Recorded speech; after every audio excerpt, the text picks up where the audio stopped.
This is part 10 of our Billie holiday series. I told you I was going to shock you. Here we go. Part 9, I told you she collapsed on stage and they had to rush her to Metropolitan Hospital because none of the high-class, ritzy, white hospitals would not accept her. There she was diagnosed with liver cancer and seriously sick, man. But somehow she started to get better because they put her on methadone.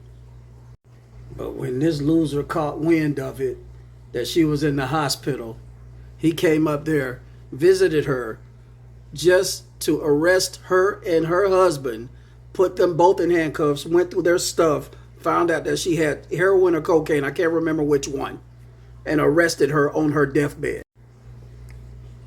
I can't stand her husband, dude. She only officially had 70 cents in her bank account at the time she was in the hospital. This loser walks up to her and tells her, if you give us who your supplier is, we'll let the charges go. She would not budge. She would not tell him nothing. But do you know who her supplier was? You know who her dope connect was? It was Frank Sinatra. I told you I was going to shock you. That's who they wanted. Before she passed away, she asked him to go get her another heroin fix. He said he couldn't find one. It was two things. He didn't want to do it, or he knew that they were getting, the feds was reaching in on him. Talk about a soldier. When they took her off that methadone, her homegirl,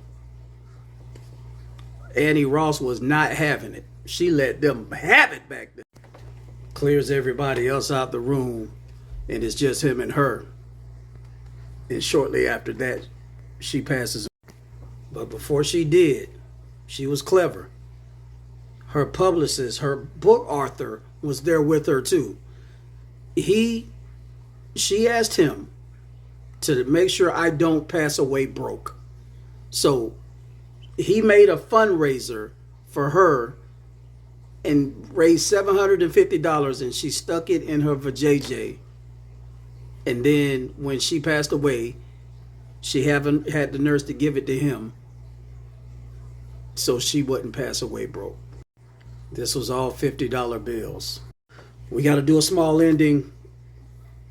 Part 11. Like, share, comment.